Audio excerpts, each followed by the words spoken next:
The sound of sirens ripped through the night like angry screams. A black Dodge Charger tore down the wet Louisiana highway, headlights cutting through fog and rain. Inside, a woman's hands were slick with blood, not all of it hers. Her name was Roxanne Miller, and in the back seat lay a body. The flashing red and blue lights in the mirror got closer. She slammed the gas pedal. The engine roared.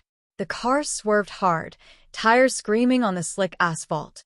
A police cruiser rammed the side of her car, sending sparks into the darkness. She gritted her teeth and yanked the steering wheel back. "Come on, baby, don't die on me," she whispered, voice trembling. But the man in the back seat didn't move. His head leaned against the window, blood streaking the glass. Roxanne's breath came in ragged gasps. She'd seen death before, but this one felt different. This one felt wrong. Then came the explosion of light. A semi-truck pulled out across the road ahead. Roxanne screamed and turned the wheel too late. The Charger flipped twice, metal twisting, glass shattering like falling stars. It landed upside down, wheels spinning in the rain. Everything went silent. A moment later, faint music played from the broken car radio, an old country song about freedom. Roxanne opened her eyes. The world was sideways, blurry red. She tried to crawl out, but her legs were trapped. The police lights reflected off her cracked windshield like 1,000 angry eyes. She heard footsteps. A flashlight beam hit her face. "Don't move," a voice shouted. "Hands where I can see them." She raised her trembling hands, the blood glistening under the beam. The officer leaned down, his jaw tight. "What the hell happened here?" Roxanne coughed, choking on blood and smoke. Her voice came out in a whisper. You'll have to ask him." She nodded toward the back seat. The officer looked in, then froze. His partner shouted, "Oh my God, he's one of ours." The dead man in the back seat was wearing a badge. The scene exploded into chaos. More cruisers arrived. Someone yelled for an ambulance. Another screamed into the radio. Roxanne's vision dimmed, her head pounding. She heard one last thing before she blacked out. "She's going to prison for this." And that's exactly where she went. 6 months later, Roxanne stood in an orange jumpsuit inside Larkhaven Women's Correctional Facility, a fortress of concrete and razor wire in rural Arkansas. She was serving 25 years for manslaughter, killing a police officer. She still said it was an accident, but no one believed her. The prison smelled like bleach, metal, and hopelessness. That morning was visiting day. The guards called it family hour, but everyone knew the truth. It was never about family. It was about survival. Inmates traded gossip, contraband, or favors during visiting hours. Some cried, some laughed, and some plotted. Roxanne hadn't had a visitor in months. Her mother stopped writing. Her friends disappeared. But today was different. The guard, Officer Darnell, walked up to her cell with his usual crooked smirk. "You got lucky, Miller," he said, jingling his keys. "Someone actually came to see you." Her heart skipped. "Who?" He shrugged. "Didn't say." "Tall guy." "Looks nervous." Roxanne frowned. "I don't know any tall guys." "Well, maybe you do now. Let's go." The visiting room was a wide gray hall with scratched tables, thick glass panels, and metal phones that barely worked. The fluorescent lights buzzed above, making everyone's skin look sickly pale. Roxanne sat down, chains clinking on her wrists. Across the glass, a man with tired eyes and a baseball cap stared back at her. "Roxanne Miller?" he asked through the phone. She nodded slowly. "Yeah." "Who are you?" He hesitated. "Name's Eli Garner. I used to work with the man who died in your car." Her stomach dropped. "You mean Officer Raylan Brooks?" He nodded. "Yeah." "Raylan was my partner. We grew up together." She stared at him. "Why are you here?" Eli looked down at the table. "Because something's not right about what happened that night." Roxanne's fingers tightened around the phone. "You don't believe I killed him?" "I don't know what to believe," he said. "But I found something. Something he left behind." She leaned closer. "What is it?" Before he could answer, the loudspeaker crackled overhead. "Lockdown. All visitors, please exit immediately." The guards rushed in. Sirens wailed inside the prison. Eli jumped up, shouting, "Wait, Roxanne!" A guard shoved him toward the exit. Roxanne pounded on the glass. "Tell me what you found." He shouted one word before disappearing through the door. "List."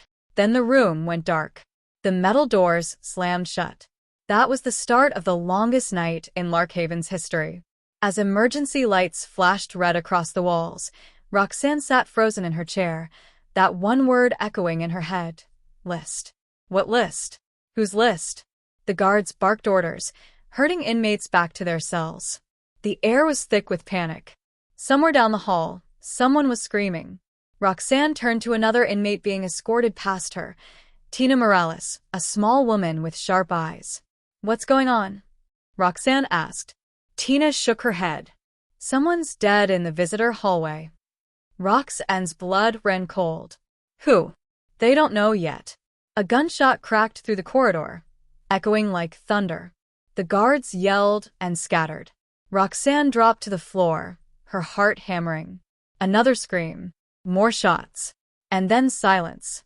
Roxanne looked up. A dark streak of blood was running under the door into the visiting room. Hours earlier, that room had been full of laughter, tears, and promises. Now it was a crime scene again, just like that night on the highway. And somewhere hidden inside the prison was a list that someone was willing to kill for. Roxanne didn't know it yet, but she was already next.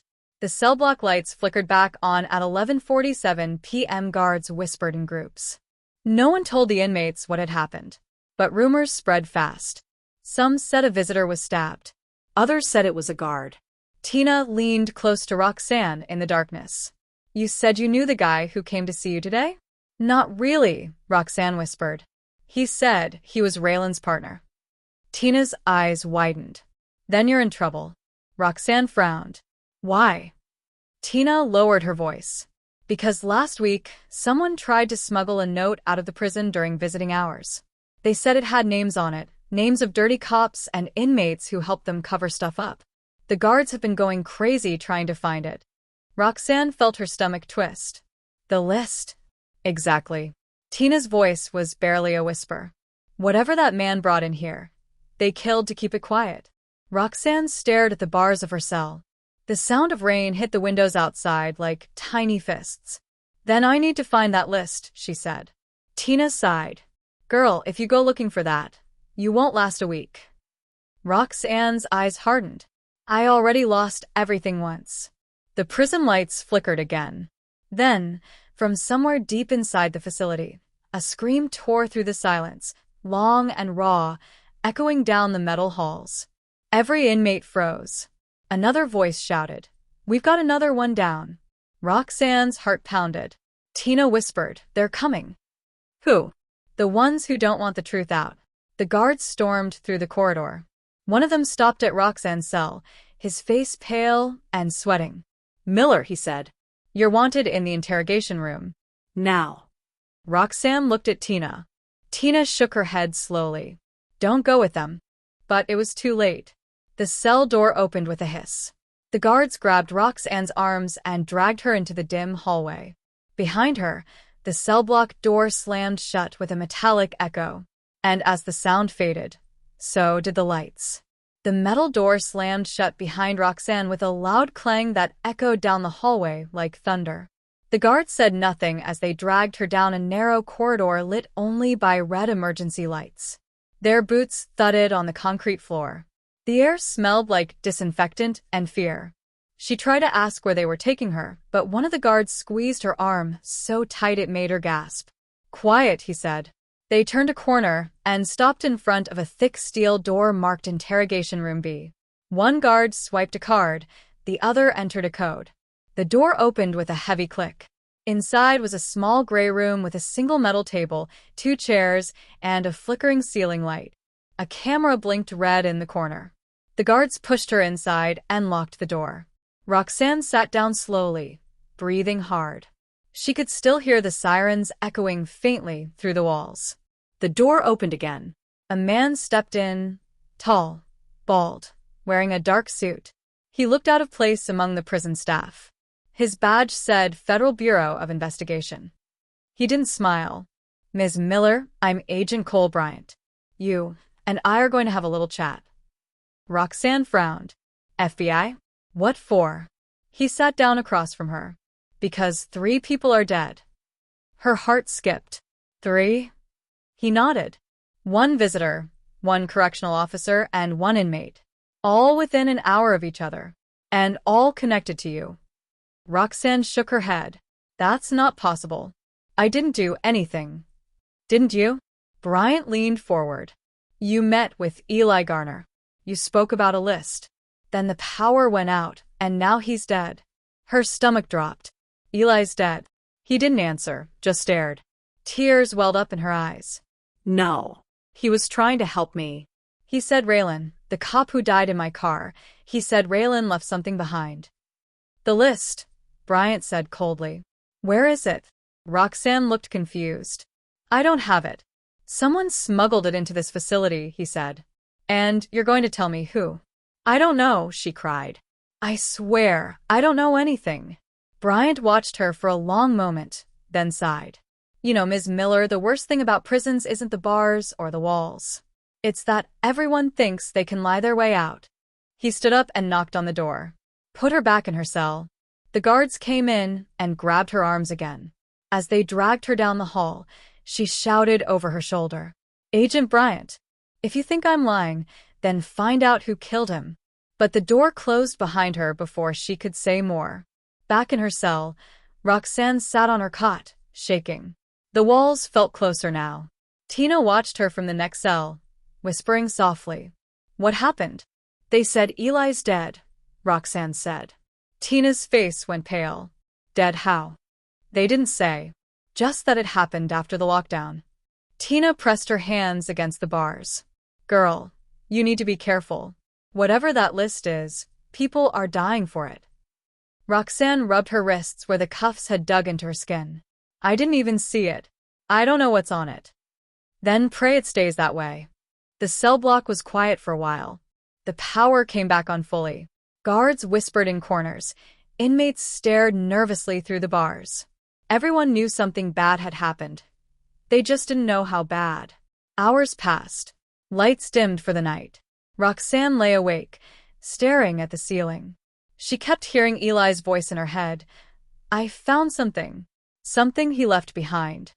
What did he mean? What had Raylan been hiding before he died? She turned over and saw something shining near the corner of her bunk. A small folded piece of paper. Her pulse quickened. She reached for it with shaking hands and unfolded it. Inside was a short message written in shaky handwriting. He was right. The list is real. Don't trust the guards. Roxanne froze. There was a second line under it, a string of numbers. Number 247, laundry room vent. She didn't move for a long time. Finally, she whispered, Tina. Tina stirred. What? Someone left me a note. What does it say? Roxanne looked around carefully. The cameras above were pointed toward the hallway, not inside the cell. It says the list is real, she whispered. And it tells me where to find it. Tina's eyes went wide. No. No, no, no. You can't go after that. That's suicide. I need to know why they killed him. Tina sighed and rubbed her forehead. You don't understand this place. There are people here working for the same ones outside, dirty cops, smugglers, even guards. They'll bury you if you get too close. Then I'll dig, Roxanne said quietly. Tina looked at her for a long time. If you're serious, you'll need help. From who? Tina hesitated. There's someone in Block D, goes by Casey. She runs things on the inside. If anyone can get you into the laundry room, it's her. Roxanne nodded slowly. How do I get to her? Tina smirked sadly. You don't. She finds you. The next morning, breakfast was served, cold eggs, dry toast, and black coffee. Roxanne sat at a corner table, keeping her head down. Every time she looked up, she caught guards whispering and inmates staring. News about Eli's death had spread like wildfire. Then someone sat down across from her. A woman in her late 30s, tall, with short dark hair and a tattoo of a snake curling up her neck. Her orange jumpsuit sleeves were rolled up, revealing scarred knuckles. "You Roxanne Miller?" the woman asked. Roxanne nodded slowly. "Name's Casey." Roxanne's heart skipped. "I heard you're looking for something," Casey said, stirring her coffee lazily. Roxanne tried to stay calm. "I don't know what you mean." Casey leaned forward, eyes sharp. "Don't play dumb. Word travels fast. You're looking for a list." Roxanne swallowed hard. "Maybe." Casey smiled faintly. "You got guts. I'll give you that. But guts don't last long in here without brains. I just need to see what's in the laundry room vent." Casey looked amused. "And what makes you think I'll let you do that?" "Because people are dying," Roxanne said. "And I need to know why." Casey studied her for a moment, then nodded slightly. "All right. Meet me tonight." Midnight. Laundry wing. She stood and walked away, leaving her tray untouched. Roxanne sat frozen. Tina leaned over from the next table, whispering, "You just signed your death note." "Maybe," Roxanne said. "Or maybe I'll finally get the truth." That night, the prison was silent. Roxanne slipped out of her cell after lights out, moving quietly down the corridor. She'd stolen a laundry pass earlier from an empty cart. Her hands shook as she walked. Every noise felt too loud, every shadow too deep. When she reached the laundry wing, the door was cracked open. She stepped inside. The room smelled of detergent and steam. Dozens of washing machines lined the walls. Casey was there, sitting on a folding table, arms crossed. "You came," she said. Roxanne nodded. "You said midnight." Casey smirked. "I like punctual people. Come on." She led Roxanne to the back of the room, where a large metal vent sat half loose from the wall. "Right there," Casey said. "You sure you want to see what's inside?" Roxanne nodded. Casey pried the vent open with a metal hook. A folded envelope fell out, dusty and yellowed. Roxanne reached for it. Her hands trembled. Before she could open it, the overhead lights went out. Everything went black. Then came the sound, footsteps fast, heavy.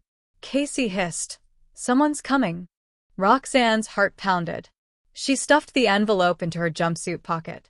A flashlight beam cut through the darkness. "Freeze!" a voice shouted. Casey turned. "It's the guards." Before she could finish, a gunshot echoed through the room. The sound bounced off the metal walls like thunder. Roxanne dropped to the floor, covering her head. When the lights flickered back on, Casey was lying still, blood pooling beneath her. Roxanne looked up, eyes wide with horror. A shadow stood in the doorway, a guard with a smoking gun. He stared straight at her and said, "You shouldn't have come here, Miller."